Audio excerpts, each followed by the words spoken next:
अस्सलामुअलैकुम। Programme night addition में हम आपको खुशामदीद कहते हैं।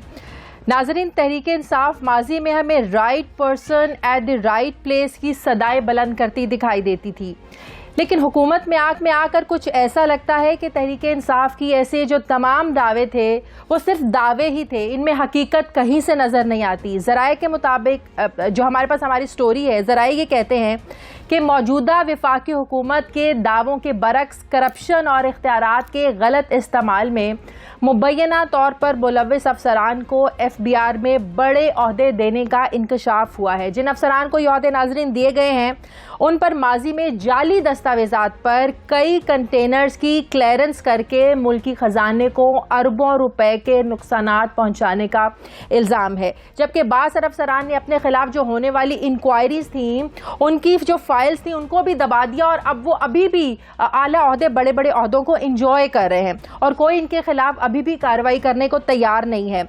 ज़राए से मिलने वाली जो दस्तावेज़ात हैं, उनके मुताबिक मई 2012 से जुलाई 2013 के दौरान पोर्ट कासिम कराची से 50 कंटेनर्स की जाली गुड्स डिक्लेरेशन पर उन्हें क्लियर किया गया। इस वाक़े के इंकशाफ पर एक 3 रुकनी अफसरान पर मुश्तमिल एक इंक्वायरी कमेटी भी बनाई गई थी। इंक्वायरी कमेटी की रिपोर्ट में 10 कंपनियों के खिलाफ उस वक्त 10 मुकदमात भी दर्ज किए गए। ज़राए हमें ये बता रहे हैं कि जिन कंपनियों के नाम पर कंटेनर्स दरामद किए गए, उनके जो NTN नंबर्स थे वो भी जाली थे। इंक्वायरी कमेटी ने उस वक्त के कलेक्टर पोर्ट कासिम समेत दीगर अफसरान के खिलाफ कार्रवाई की सिफारिश की, लेकिन इंक्वायरी रिपोर्ट को दबा दिया गया और अभी तक उन अफसरान के खिलाफ कोई कार्रवाई नहीं की गई। जबकि इस केस में मुलव्विस उस वक्त के कलेक्टर पोर्ट कासिम उनको FBR में एक बहुत बड़ा ओहदा दिया गया है, जो कि पाकिस्तान तहरीक इंसाफ की पॉलिसियों के मुनाफी है, जो हमेशा मेरिट की बात करती है, जो हमेशा ये कहते हैं कि सिफारिशों पर ओहदे नहीं दिए जाएंगे, जो ये कहते हैं हमेशा कि जो लोग करप्शन पर मुलव्विस हैं या जिन पर करप्शन के इल्ज़ामात हैं, उनके लिए कोई ओहदा हमारे पास नहीं है, ना ही उनको ओहदा दिया जाएगा। लेकिन हमारा सवाल ये है कि क्या हुकूमत के पास आला ओहदे देने के लिए इन अफसरान के अलावा कोई ऑप्शन मौजूद नहीं था? हमें तो ये भी पता है कि इमरान खान तो कहते थे FBR को अगर बदलना पड़ा हम पूरा FBR बदल देंगे, क्योंकि इस वक्त हमें FBR में इस्लाहात की जरूरत है, FBR को ठीक करने की जरूरत है। तो उसके बरक्स ये अगर तैनातियां सियासी बुनियादों पर की गई हैं, तो अभी तक तहरीक इंसाफ ने उस पर एक्शन क्यों नहीं लिया है? क्योंकि तहरीक इंसाफ, हमें पता है कि करप्शन के खिलाफ कार्रवाई का और करप्शन को खत्म करने का नारा लगा के ही इक्तदार में आई है। इस पर मैं बात करने जा रही हूँ। मुस्लिम लीग नून की रहनुमा डॉक्टर आयशा गौस पाशा साहिबा हैं और थोड़ी देर में हमें तहरीक इंसाफ के रहनुमा डॉक्टर शहबाज गिल भी ज्वाइन करेंगे। सबसे पहले मैं डॉक्टर आयशा गौस पाशा साहिबा से बात करूंगी। बहुत शुक्रिया डॉक्टर साहिबा, आपने हमें टाइम दिया। डॉक्टर साहिबा, आपसे बात करने का मकसद ये है मेरा कि ये वो अहम इश्यूज़ हैं जिन पर मुस्लिम लीग नून को पार्लियामेंट के फ्लोर पर आवाज़ उठानी चाहिए, ना कि अपने केसेस को लेकर और सिर्फ सियासी इंतकामी कार्रवाइयों को लेकर। मुस्लिम लीग नून की हमेशा से शिकायत रही है जब से तहरीक इंसाफ की हुकूमत आई है। आपको नहीं लगता ये वो इंपॉर्टेंट इशू है जिनको आपको उठाकर तो तहरीक इंसाफ की हुकूमत को जवाबदेह बनाना चाहिए? देखिए, ऑपोजिशन का काम यही होता है कि जो गवर्नमेंट में इस तरह की इरेगुलरिटीज़ हैं या गलत पॉलिसी है या गलत लेजिस्लेशन की तरफ वो ले जा रहे हैं, हम उस पर अपनी आवाज़ बुलंद करें। अब आप देखिए, बजट अभी हाल ही में पास हुआ है, उसका क्या हशर हुआ।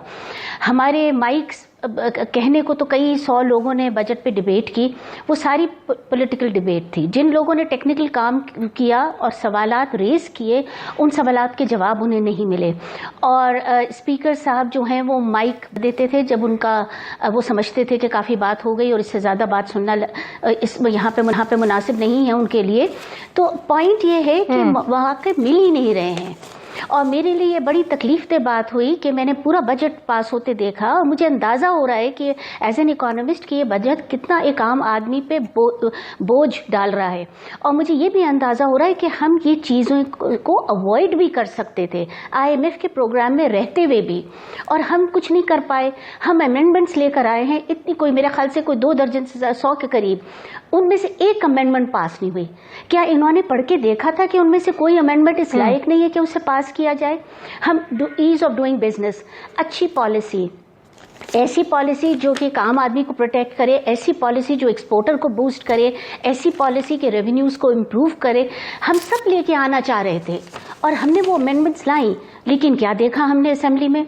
हमने तो देखा ये खड़े होके कह दिया कि ये सब कुछ रिजेक्टेड और बस अल्लाह अल्लाह खैर सलाह।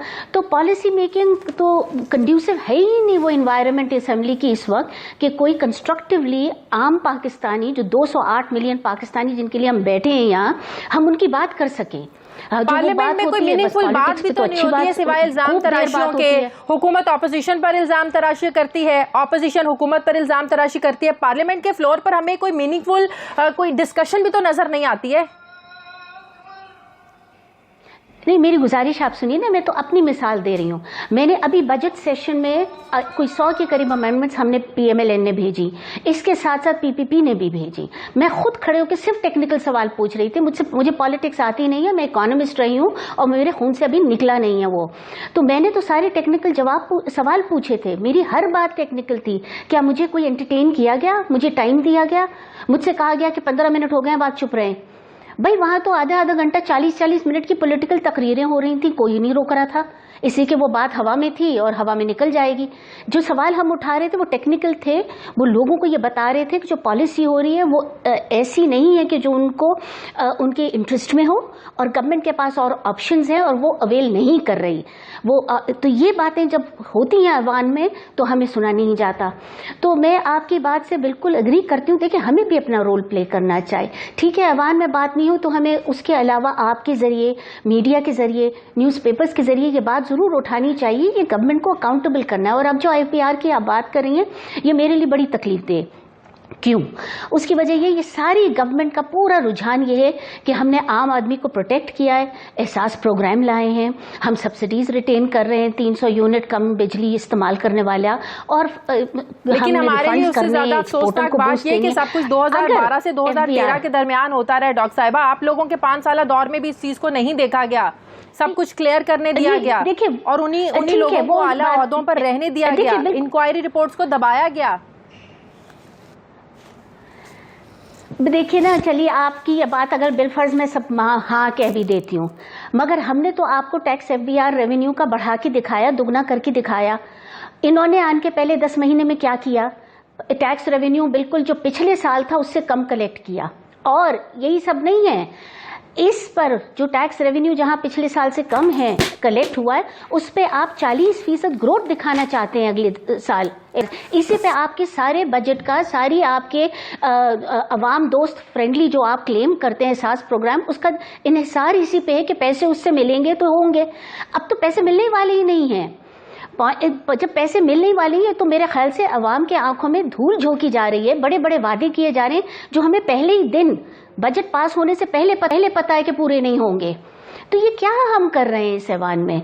और ये तो नया पाकिस्तान है, हम तो रियासत मदीना बनाने के चक्करों में हैं यहाँ। उसमें तो कम से कम ये बातें नहीं होनी चाहिए थी ना। क्लेम तो हमारे ये है, तो आम आदमी किधर गया इन सब में?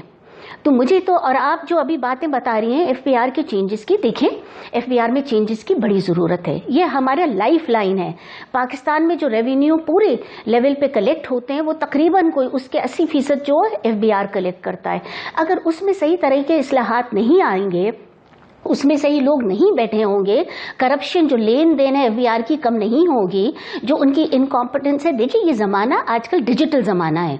आपको इम्प्रूव करना है तो आपको कंप्यूटराइज करना पड़ेगा, आपको रिटर्न्स का सिस्टम, आपको रिफंड का सिस्टम ऑटोमेटिक बनाना पड़ेगा, FBR का लिंक टैक्स पेयर से तोड़ना पड़ेगा। लेकिन जो जिस तरफ आप बढ़ रहे हैं वो मुझे उस तरफ जाते नज़र नहीं। ये जो आपके दावे हैं या जो आपका प्रोग्राम है या जो आपने स्ट्रक्चरल रिफॉर्म सामने दिखा रहे हैं कि हम किस तरह FBR को बढ़ लें, वो कॉन्ट्रडिक्ट कर रहा है आपके वो ऑब्जेक्टिव्स को।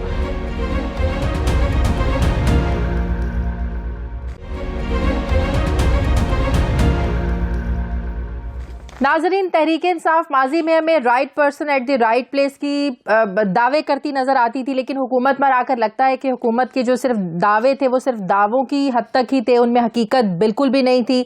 ज़राए के मुताबिक मौजूदा वफाकी हुकूमत के दावों के बरक्स करप्शन और इख्तियारात के गलत इस्तेमाल में मुबैना तौर पर मुलव्वस अफसरान को FBR में बड़े ओहदे देने का इंकशाफ हुआ है। यह हुकूमत हमेशा मेरिट की बात करती थी, करप्शन के खिलाफ नारा लगा कर आई थी। जिन अफसरान को ओहदे दिए गए हैं, इन पर माजी में जाली दस्तावेजात पर कई कंटेनर्स की क्लियर करके मुल्की खजाने को अरबों रुपए नुकसान पहुंचाने के इल्जामात हैं, जबकि बास और अफराद ने अपने खिलाफ होने वाले जो इंक्वायरी रिपोर्ट्स थी, इंक्वायरी फाइलें थी, उनको दबाकर आज भी वो आला ओहदों को इंजॉय कर रहे हैं और कोई इनके खिलाफ कार्रवाई करने को आज भी तैयार नहीं है। जराए से मिलने वाली जो दस्तावेजात हैं उनके मुताबिक 2012 से जुलाई 2013 के दौरान पोर्ट कासिम कराची से 50 कंटेनर्स की जाली गुड्स डिक्लेरेशन पर उन्हें क्लियर किया गया। इस वाक़े का जब इंकशाफ हुआ उसके बाद एक 3 रुकनी अफसरान पर मुश्तमिल इंक्वायरी कमेटी बनाई गई। इंक्वायरी कमेटी की जब रिपोर्ट सामने आई तो उसमें 10 कंपनियों के खिलाफ 10 मुकदमात भी दर्ज किए गए। जराए के मुताबिक जिन कंपनीज के नाम पर कंटेनर्स बरामद किए गए उनके भी जो एनटीएन नंबर थे वो भी जाली निकले। इंक्वायरी कमेटी ने उस वक्त के कलेक्टर पोर्ट कासिम समेत दीगर अफसरान के खिलाफ इस कार्रवाई की सिफारिश की, लेकिन इंक्वायरी रिपोर्ट को दबा दिया गया, जबकि इस केस में मुलव्विस उस वक्त के कलेक्टर पोर्ट कासिम को एफबीआर में बड़े ओहदे से नवाजा गया है, जो कि पाकिस्तान तहरीक इंसाफ की पॉलिसीज के मुनाफी है। यही सवाल आज हम अपने प्रोग्राम में उठाना चाहते हैं कि तहरीक इंसाफ जो मेरिट की बात करती थी और सिफारिशों पर भर्तियों की बात करती थी और करप्शन के खिलाफ इंक्वायरीज और वो जो नारे लगा कर आई थी, उसका आज क्या बना। डॉक्टर शहबाज गिल साहब ने हमें ज्वाइन किया है, तहरीक इंसाफ के रहनुमा, वज़ीर आला पंजाब के स्पोक्स पर्सन है। बहुत शुक्रिया डॉक्टर साहब, आपने हमें टाइम दिया। मेरी इंट्रो से तो डॉक्टर साहब आपको पता चल गया होगा मैं सवाल क्या पूछने वाली हूँ आपसे, लेकिन फिर भी सवाल करना मेरा काम है। Right person at the right place एक नारा लगा के आई थी तहरीक इंसाफ, हमेशा मेरिट की बात करती थी, करप्शन के खिलाफ नारा लगा कर आई थी, लेकिन आज जो भी हम स्कैंडल ब्रेक कर रही हूं मैं अपने प्रोग्राम में कि एफबीआर में ऐसे अफसरान तैनात किए जा रहे हैं जिन पर माजी में कौमी खजाने को अरबों रुपए का नुकसान पहुंचाने के इल्जामात हैं। इस तरफ नजर क्यों नहीं है तहरीक इंसाफ की? प्राइम मिनिस्टर साहब तो पूरे एफबीआर को बदलने की बात करते थे। बहुत शुक्रिया शाजिया। शाजिया देखिए, एक तो आपको पता है कि हमारे मुल्क के ज़्यादातर इदारों को पिछले 30 साल में उनका बेड़ा गर्क कर दिया गया, उनको तबाह कर दिया गया। उनके अंदर जो महकमाना एक्सीलेंस थी, ऑर्गेनाइजेशनल एक्सीलेंस थी, it was destroyed like anything. Merit की धज्जियाँ बखेरी गईं, लोगों को सिफारिशों पर और लोगों को सियासी वाबस्तगियों की बुनियाद पर भर्ती किया गया और प्रमोट किया गया। तो जब इदारों की अपना तशख़्ख़ुस, उनका अपना कल्चर, जो ऑर्गेनाइजेशनल कल्चर होता है और जो क्लाइमेट होता है किसी ऑर्गेनाइजेशन के अंदर, उसको आप तबाह कर देते हैं तो फिर उसको दुरुस्त करने में या तो वक्त लगता है या री इंजीनियरिंग करनी पड़ती है उन इदारों की। ये पूरी दुनिया में मुसद्दक़ा तरीके हैं, ये मैं नहीं बता रहा सिर्फ। अब यहाँ पर अगर आप महकमा पुलिस की बात करें, आप रेवेन्यू की बात करें, आप एफबीआर की बात करें, अब किसी और इदारे की बात करें, अगर आप ये कहें कि कल को आपके उसके हेड बन जाने से, मेरे हेड बन जाने से या किसी और एक शख्स के हेड बन जाने से उस पूरे इदारे का कल्चर एकदम यकमुश्त चेंज हो जाएगा, तो ये गलत है। ऐसा नहीं हो सकता। ये रिफॉर्म्स लानी पड़नी है, ये बिहेवियर बदलने पड़ने, और इसमें बहुत मुद्दत लगनी है। जो चीज़ हमारे सामने आती है, अनर्थ करता है कोई जर्नलिस्ट करता है, कोई हमारा साथी पॉलिटिशियन करता है, कोई हमारा साथी ब्यूरोक्रेट करता है, उसके ऊपर फौरी कार्रवाई की जाती है, क्योंकि इस हुकूमत का जो अव्वलीन प्रॉमिस है अवाम से वो ये कि अवाम का पैसा अवाम पे खर्च होगा। ऐसे लोगों को चांस नहीं मिलेगा जो यहाँ पे माल बनाएंगे। अब अगर मेरी इस स्टेटमेंट का मतलब ये कि सब फरिश्ते हो जाएंगे इस मुल्क में, नहीं, अभी भी लोग करप्शन करने की कोशिश करेंगे। जिनको आदत पड़ी हुई है 60-60 लाख 80-80 लाख रुपए रिश्वत कमाने की पिछले 30-30 सालों से, आप मुझे बताइए कि क्या वो एक दिन में 1 लाख या 2 लाख की तनख्वाह के ऊपर इक्तफा करना चाहेंगे? कभी भी नहीं करना चाहेंगे। बहुत मुश्किल होगा। इसके लिए हम सबको मिलकर काम करना पड़ेगा रूल ऑफ लॉ के लिए। गवर्नमेंट को भी, आप जैसे वॉच डॉग्स जो हैं मीडिया के या दूसरी ऑर्गेनाइजेशंस, उनको भी, हम तमाम लोगों को मिलकर together in a very systematic way हमें एक दूसरे को सपोर्ट भी करना पड़ेगा। और जैसे आप सवाल उठा रही हैं, ऐसे आप लोग सवाल उठाते रहिए, इंशाल्लाह हम रिस्पॉन्ड करेंगे। हम आज ये स्कैंडल ब्रेक कर रहे हैं, इसके बाद आप लोगों की तरफ से, चेयरमैन इमरान खान की, वज़ीर आज़म इमरान खान की तरफ से इस पर एक्शन लिया जाएगा। जो इस तरह सिफारिशों पर भर्ती हुए हैं या वो लोग इस इदारे में मौजूद हैं जिन्होंने करप्शन की हुई है, अरबों रुपए खजाने को नुकसान पहुंचाया हुआ है, उनकी जगह आप लोग जो मेरिट पर लोग हैं, तजर्बा रखने वाले लोग हैं, उनको आप लोग लगाएंगे। जी देखिए, मैंने दोबारा आपकी खिदमत में अर्ज़ की कि आपने ये चीज़ अनर्थ की है। इसको आज ही मैं ज़ाती तौर पर जो शब्बर साहब हैं, हमारे FBR के चेयरमैन हैं, उनके मैं नॉलेज में आज ही इस शो से उठने के फ़ौरन बाद उनकी इन्फॉर्मेशन में लाऊंगा और वो इसकी तहकीक कराएंगे। इसमें जो कुछ भी जो भी इसमें रियलिटी हुई उसके ऊपर एक्शन होगा। ठीक है। अच्छा, अब आपकी मौजूदगी का फ़ायदा उठाते हुए ज़रा मरियम नवाज साहिबा ने आज जो प्रेस कॉन्फ्रेंस की है उस पर भी मैं आपका ज़ाहिर है रद्द-ए-अमल लेना चाहूँगी।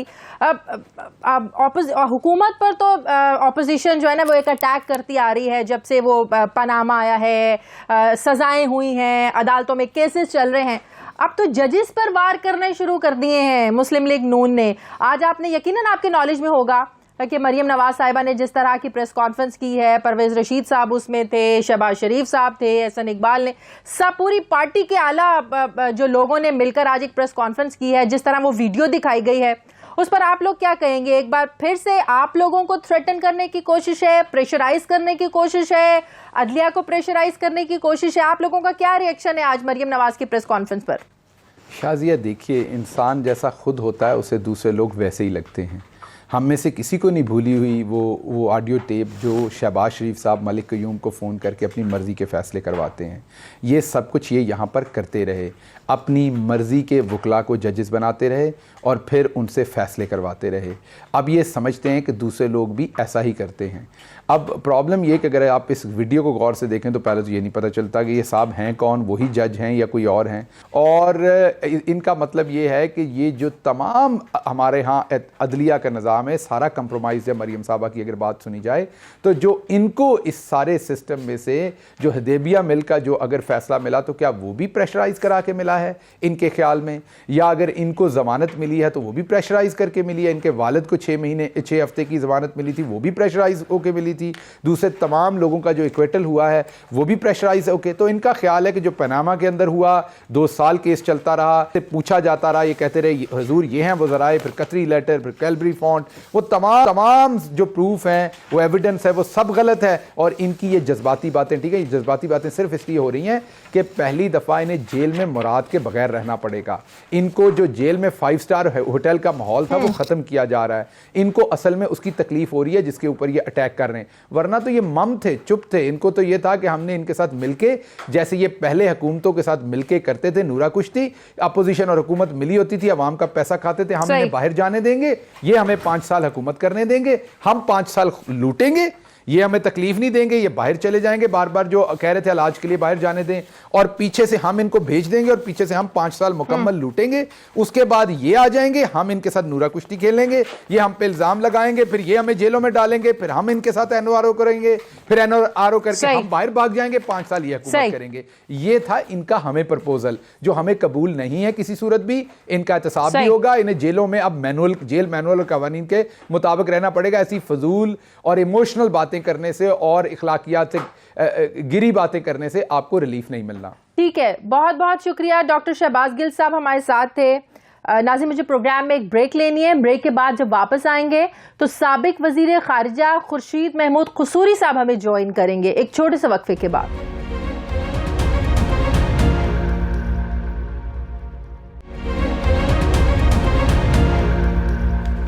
ब्रेक के बाद एक बार फिर से आपको खुशामदीद कहते हैं।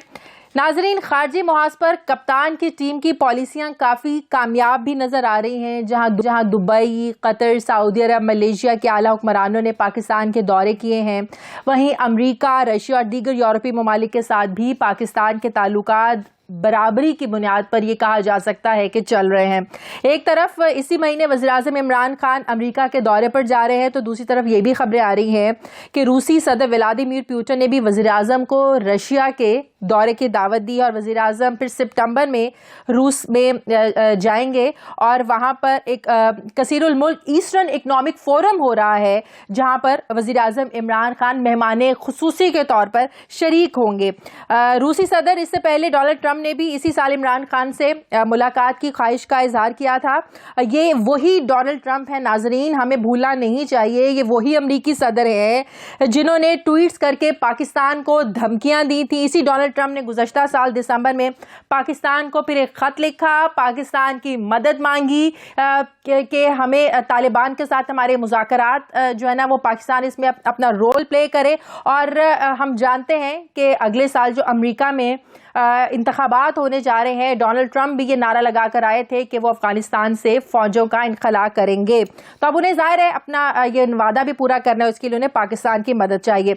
और इस माह की 22 तारीख को वज़ीर-ए-आज़म इमरान खान दौरे अमेरिका के दौरान उनकी वज़ीर-ए-आज़म अमरीकी सदर से डोनाल्ड ट्रंप से मुलाकात भी होगी। और हमें ये भूलना नहीं चाहिए कि मुलाकात ऐसे वक्त में हो रही है जब अमेरिका और तालिबान के दरमियान मुज़ाकरात के 6 अदवार हो चुके हैं। ऐसी सूरत हाल में ये इस्लामाबाद और वाशिंगटन के आला तरीन जो हुकूमती ओहदेदार हैं उनकी अपनी नौयत का ये पहला सियासी मुज़ाकराती राब्ता होगा, पहली इतनी बड़ी मुलाकात होने जा रही है। सवाल ये है कि दौरा पाकिस्तान और अमेरिका के ताल्लुकात से ज़्यादा इस बारे में कहा जा सकता है अहम होगा कि अफगानिस्तान में क्या हो रहा है और अफगानिस्तान में क्या होने जा रहा है। इस पर मैं बात करूंगी साबिक वज़ीर ख़ारजा खुर्शीद महमूदी साहब हमारे साथ है। बहुत शुक्रिया। अस्सलाम वालेकुम कुसूरी साहब आपका। कुसूरी साहब, कितनी अहम हो सकती है ये मुलाकात 22 जुलाई को? वज़ीर-ए-आज़म इमरान खान अमरीकी दौरे पर जा रहे हैं, डोनाल्ड ट्रंप से उनकी मुलाकात भी होगी। हमें याद रखना चाहिए कि अफगानिस्तान पीस प्रोसेस भी चल रहा है। क्या ये समझा जाए कि वज़ीर-ए-आज़म इमरान खान का ये दौरा पाकिस्तान और अमरीका के ताल्लुकात से ज़्यादा अहम, जो पाकिस्तान और अफगानिस्तान के दरमियान के ताल्लुकात और पाकिस्तान का जो रोल है तालिबान के हवाले से मुज़ाकरात और जो अमरीका ने मदद मांगी थी, इस हवाले से अहम होगा? क्योंकि हमें यह भी याद रखना चाहिए कि एक वक्त वो था जब अमरीका ने जंग शुरू करनी थी अफगानिस्तान में, तब भी हमारी ज़रूरत थी। आज वो जंग ख़त्म करना चाहता है, आज भी उसे हमारी ज़रूरत है। जी हाँ, देखिए, इसमें मैं यूँ कहूँगा कि इसको 2-3 पैराहों से देखना पड़ेगा। अफ़गानिस्तान का तो मामला उस पर बहुत कमेंट किया जा रहा है, वो तो बहरहाल है, और पाकिस्तान के अखबारों का, न्यूज़ चैनल्स का उस पर कसीर तबसरा हो रहा है, तो उसमें कोई नई बात नहीं, उसमें डिटेल्स में बाद में आऊँगा। एक ईरान की जो डिटीरिएटिंग सिचुएशन है अमेरिका के साथ, उसको अगर आप मद्देनज़र रखें तो आपको समझ आएगी कि तुर्की और पाकिस्तान की तरफ जो हालिया पॉलिसी है उसके भी डांडे उससे मिलते हैं। तीसरी बात यह है कि डेनियल माकी जो इस एरिया के स्कॉलर हैं, उन्होंने एक किताब लिखी थी नो एग्ज़िट फ्रॉम पाकिस्तान, और उसका बुनियादी फ़लसफ़ा ये था कि बावजूद इसके कि बहुत से डिफरेंसेस हैं इनके आपस में, लेकिन ये आसानी से एक दूसरे को छोड़ेंगे नहीं, क्योंकि अगर ये मान भी लिया जाए कि भारत की स्ट्रेटिजिक कन्वर्जेंस है जो कि पाकिस्तान की नहीं, फॉर वेरियस रीजंस, अगर आप पूछेंगी तो बताऊंगा, लेकिन टैक्टिकली भी अगर देखें तो इतने अदवार में ऐसे मौक़े आए हैं कि अब अमेरिका को पाकिस्तान की ज़रूरत पड़ी है और पाकिस्तान को अमेरिका की। इसलिए ये तमाम चीज़ों को, और एक होती है इंस्टीट्यूशनल मेमोरी, ये चौथा हिस्सा है। कोल्ड वॉर के बाद से जो हालात पैदा हुए, फिर 1979 सोवियत यूनियन की इन्वेजन के बाद अमेरिका के पाकिस्तान के खुसूसी नौयत के ताल्लुकात थे। मेरे दौर में तो हमें कहा गया major non NATO ally, America के बारे में ये कहा गया जब मैं वज़ीर ख़ारजा था, उस पीरियड की मैं बात कर रहा हूँ, उससे पहले कहा गया Pakistan the most sanctioned ally, फिर एक मौके पर कहा Pakistan the most allied ally. तो कोई तो इस रिलेशनशिप में ऐसी सिचुएशन है कि अगर ये मान भी लिया जाए कि जैसे किसी ने तबसरा किया है, they sleep in the same bed but have different dreams, तो इसका मतलब यह है कि इनको एक दूसरे की ज़रूरत पड़ती रहती है। तो जब प्राइम मिनिस्टर जाएंगे तो ये तमाम चीज़ें उनके सामने होंगी, और आई हैव नो डाउट कि फॉरेन ऑफिस के जो टॉकिंग पॉइंट्स हैं उसमें वो सब चीज़ें रिफ्लेक्ट होंगी। लेकिन मैं एक चीज़ अनवांटेड एडवाइस देना चाहूँगा प्राइम मिनिस्टर साहब को, और अगर वो सुन रहे हो तो उनको दिया जाए कि जो भी देंगे, एक चीज़ क्लियर है कि प्राइम मिनिस्टर का बेस्ट मैसेज वो होगी जो वो खुद देंगे, यानी let him be himself, and I have no doubt कि वो ही विल बी हिमसेल्फ। तो वो मैसेज जो होगी वो बड़ी बुनियादी तौर पर जो ट्रंप साहब को समझ भी आ जाएगी।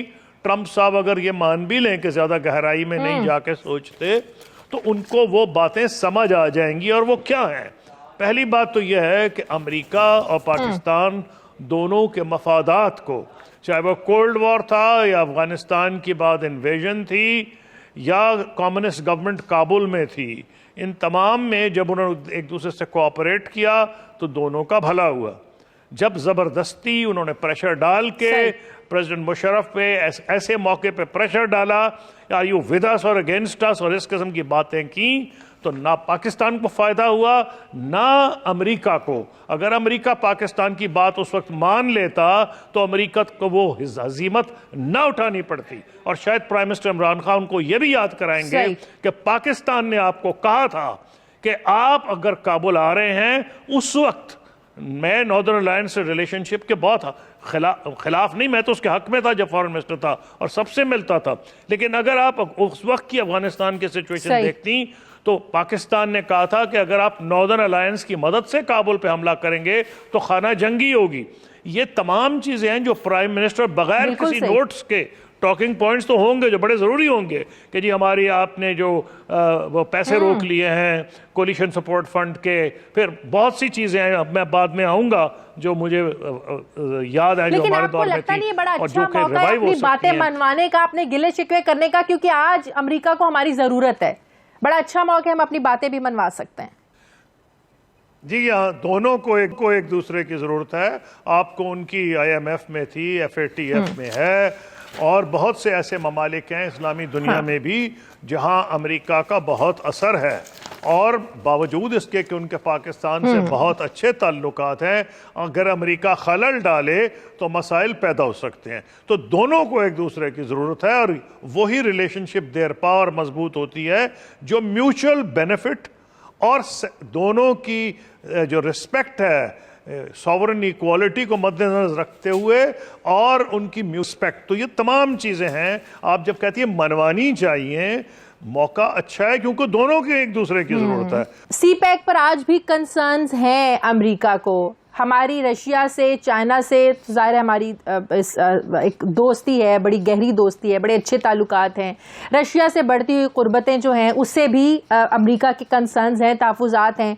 इन मामलात को अमेरिका को कैसे समझाना चाहिए, उनके कंसर्न्स को, तहफ़्फ़ुज़ात को कैसे हम दूर कर सकते हैं, ख़ासतौर पर CPEC को लेकर। और इंडिया सबसे बड़ा मुखालिफ है और हम सब जानते हैं कि इंडिया और अमेरिका के क्या रिलेशंस हैं और अमेरिका कितनी सुनता है इंडिया की। जी हाँ, मैं आपके सवाल का जवाब दूंगा। बात यह है कि हम फॉरेन पॉलिसी में कहते हैं कि कोई जो ज़ीरो सम गेम नहीं होती इंटरनेशनल रिलेशंस में। अभी आपको ज़ीरो सम गेम का मुराद ये नहीं कि आप एक के साथ ताल्लुकात हैं तो, बल्कि अगर आपके दूसरे के साथ है तो बिल्कुल ही रिलेशनशिप ख़त्म हो जाएगी या आपके इंटरेस्ट कहीं कन्वर्ज नहीं करेंगे। कई एरियाज़ में कन्वर्ज करते हैं। अभी आपको मिसाल देता हूँ, अमेरिका एडी चोटी का जोर लगा रहा था कि रूस ने कहा है, टर्की ने कहा है कि वो रशिया के वो S-400 मिसाइल्स जो भी है एंटी बैलिस्टिक मिसाइल्स हैं, या वो एक प्रॉबली इट्स मिसाइल्स को रोकने के लिए ही है, तो उन्होंने कहा कि हम वो ख़रीदेंगे। उन्होंने बड़ी धमकी दी और तुर्की को कहा कि अगर आपने ये ख़रीदा तो आप तो नेटो के भी मेंबर है, तो हमारी रिलेशनशिप जो है उस पर बहुत ज़्यादा क्लाउड आ जाएगा और आप तो आपके साथ कई एरियाज़ में हम जो है इंटेलिजेंस शेयर नहीं कर सकते। तुर्की के सदर अड़े रहे और बिल आखिर क्योंकि ईरान के मामले में उनको ज़रूरत पड़ गई तुर्की की, जैसे उन्हें पाकिस्तान की भी एक हद तक, अगर मैं अब बात आपको एक्सप्लेन करूँगा कैसे ज़रूरत है। ये तो ठीक है कि पाकिस्तान अमेरिका के कहने पे ईरान के खिलाफ कोई कदम नहीं उठाएगा, लेकिन एक एरिया जो कन्वर्जेंस का हो सकता है वो ये है कि अगर खुदा ना खास्ता अमेरिका बाज ना आया और गड़बड़ की ईरान में, तो Iran as a reaction Afghanistan में और इराक में, अब इराक में तो हमारे एरिया से डायरेक्ट बॉर्डर नहीं है, लेकिन हम पे जो असर पड़ेगा अगर अफगानिस्तान में ईरान ने बदला या कह दें हिसाब चुकाने की कोशिश की और अफगानिस्तान डिस्टेबलाइज हुआ, तो उसका पाकिस्तान पर डायरेक्ट असर पड़ेगा। तो इसलिए मैं समझता हूं प्रेसिडेंट ट्रंप इसलिए भी पाकिस्तान से ताल्लुकात बेहतर करना चाह रहे हैं। हालांकि मुझे सर्टेनिटी है कि पाकिस्तान ईरान के खिलाफ किसी महाज का हिस्सा नहीं बनेगा। खुर्शीद महमूद कुसूरी साहब हमारे साथ थे। नाज़रीन, मुझे प्रोग्राम में एक ब्रेक लेनी है। ब्रेक के बाद जब वापस आएंगे तो साबिक क्रिकेटर सईद अजमल हमें ज्वाइन करेंगे। एक छोटे से वक्फे के बाद वापस आते हैं।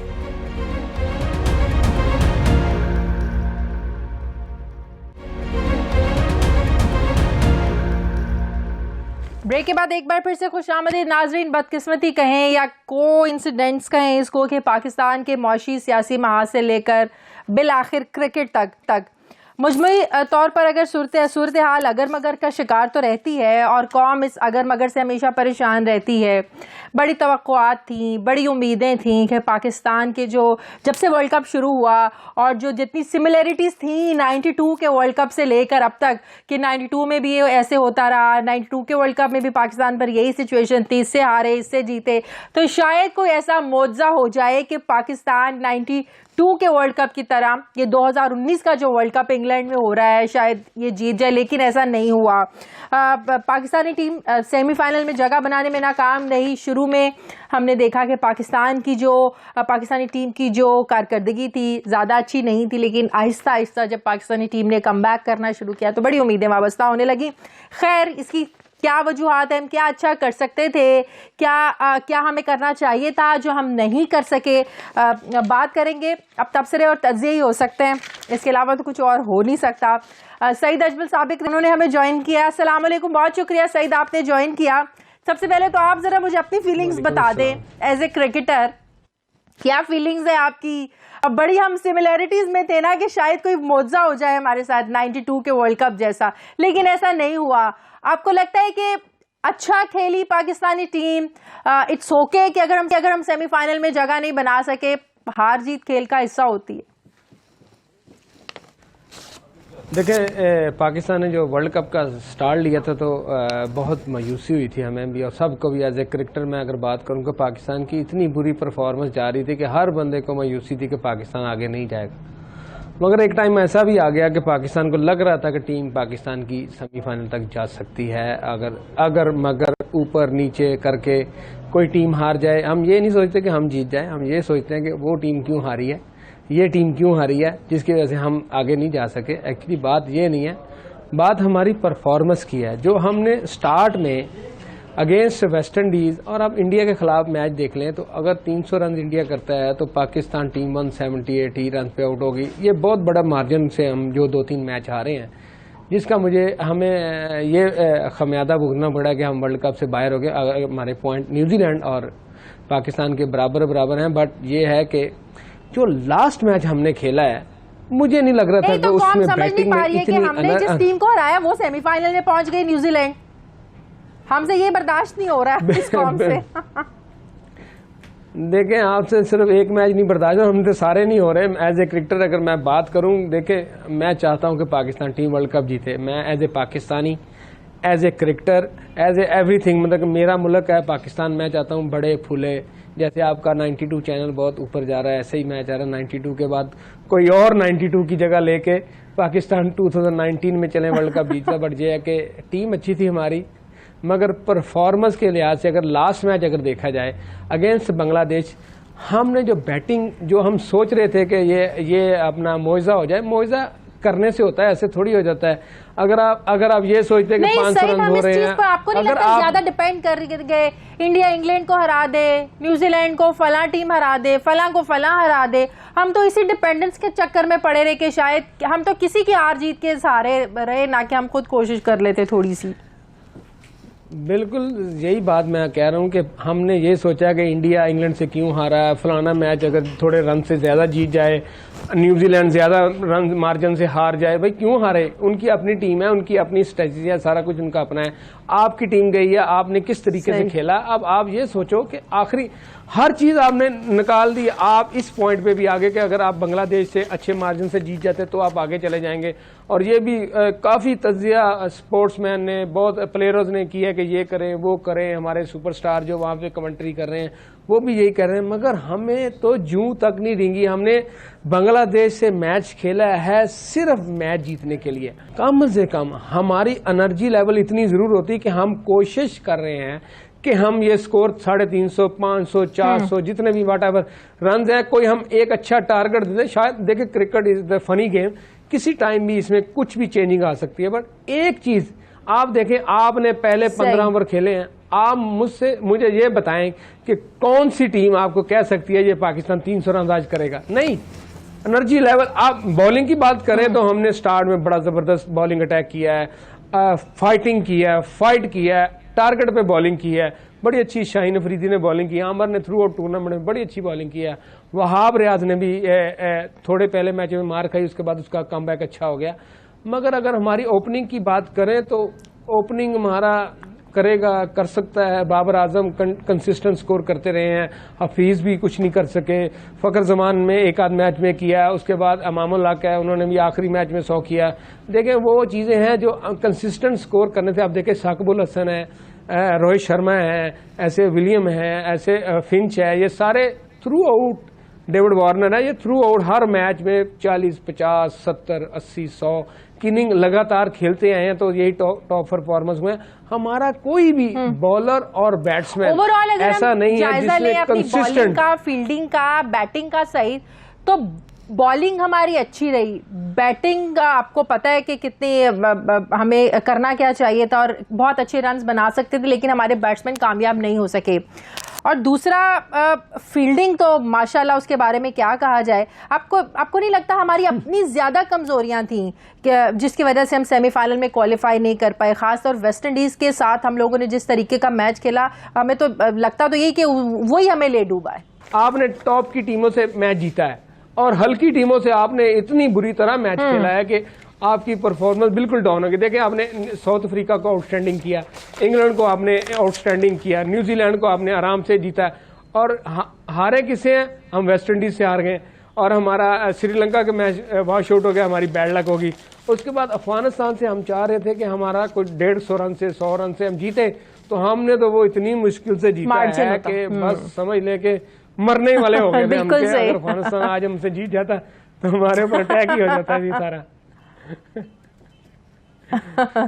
बिल्कुल सही। अच्छा, एक मेरा आखिरी सवाल, अब बातें हो रही हैं जो तज्जिए और तबसरे हो रहे हैं कि कॉम्बिनेशन अच्छे नहीं थे, जिन मैच के दौरान जिन खिलाड़ियों को खिलाया गया, मतलब कि शुएब मलिक को अब बहुत ज़्यादा तनकीद हो रही है कि एक दो मैचेस में परफॉर्मेंस देने के बाद शुएब मलिक को खिलाना ही नहीं चाहिए था, और बहुत अच्छे लड़के थे जिनको आप ऊपर नीचे करके अच्छा कॉम्बिनेशन बना के मैदान में भेज सकते थे, जो ऐसा नहीं कर सके। आप एग्री करते हैं एक तो शुएब मलिक पर जो तनकीद हो रही है वो बिल्कुल दुरुस्त हो रही है, और अच्छे कॉम्बिनेशन हमारे कोचेज और हमारे जो भी प्लानर्स हैं वो नहीं बना सके?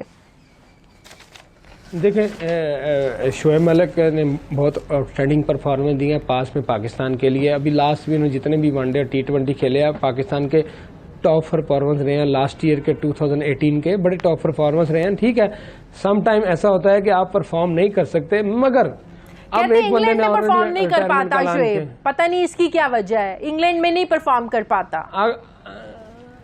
चले अब आप सोचेंगे शुएब मलिक अगर इंग्लैंड में नहीं परफॉर्म कर पा रहा था या नहीं कर पाता, तो आप लोगों के पास उसका वो रिकॉर्ड मौजूद था, तो आपने फिर क्यों सिलेक्ट किया उनको? बात ये नहीं है, बात ये है कि अगर शुएब मलिक परफॉर्म कर जाता तो देखिए हम आपका सीनियर प्लेयर है, आप रिस्पेक्टेड प्लेयर है, सब रिस्पेक्ट करनी चाहिए। रिटायरमेंट उन्होंने 20 साल पाकिस्तान के लिए क्रिकेट खेली है, टेस्ट और वनडे से अभी उन्होंने हालिया रिटायरमेंट दी है, और बड़ा अच्छा उनका कैरियर है। बट ये है कि देखें वो चीज़ अब हर बंदा ब्लेम करता है शुएब मलिक को नहीं खिलाना चाहिए। अब देखें इसके बाद फिर सरफराज का भी यही सूरत हाल है, परफॉर्मेंस उनकी नहीं रही। उसके बाद मोहम्मद हफीज़ भी ऐसे रहे हैं, सीनियर प्लेयर जो हैं, ये 3 प्लेयर ऐसे थे पाकिस्तान के जो सबसे ज़्यादा सीनियर, सरफराज, शुएब मलिक और मोहम्मद हफीज़। उसके बाद परफॉर्मेंस किसने दी है? मोहम्मद आमर ने, शाहीन अफरीदी ने, बाबर आजम पहली दफ़ा वर्ल्ड कप खेलने गए हैं, उन्होंने बड़ी अच्छी परफॉर्मेंस दी है। देखिए ये वो प्लेयर हैं। अब देखें फ़खर जमान है, आपको चैंपियन ट्रॉफी में यहीं पे खेले थे, उन्होंने सबसे आला परफॉर्मेंस दी है, और हर बंदा उनको याद रखता है कि उन्होंने अगेंस्ट इंडिया फाइनल में अच्छी परफॉर्मेंस दी है। अब उनसे नहीं हो रही, उनको थोड़ा रेस्ट दे देना चाहिए था। फ़खर जमान ने नहीं परफॉर्मेंस किया तो कुछ ना कुछ इन करना चाहिए था। बट वही बात है, मुझे ये लग रहा है कि हमें यही कहना चाहिए, तुम जीतो या हारो हमें तुमसे प्यार है, कोई मसला नहीं, हार जीत होती रहती है। देखें पाकिस्तान है और पाकिस्तान के लिए हमारी जान भी हाजिर है। बट ये है पाकिस्तान के लिए हमारी जान भी हाजिर है, हमारी है। हमें ये नहीं भूलना चाहिए कि हार जीत जाहिर है, 2 लोग जब मैदान में उतरते हैं, किसी एक ने खेलना जीतना होता है, किसी एक ने हारना होता है। हाँ, अच्छी स्ट्रैटेजीज के साथ, अच्छी प्लानिंग्स के साथ आप उस सिचुएशन को विन कर सकते हैं जिसके लिए आप मैदान में उतरे हैं, जो एजेंडा लेकर आप मैदान में उतरे हैं। बहुत शुक्रिया सईद अजमल साहब हमारे साथ थे। नाज़रीन, प्रोग्राम का वक्त खत्म हो गया। प्रोग्राम के लिए आप फीडबैक हमें ज़रूर दीजिएगा। अपना ख्याल रखिएगा। हमारी आपसे कल मुलाकात होगी। अल्लाह हाफिज़।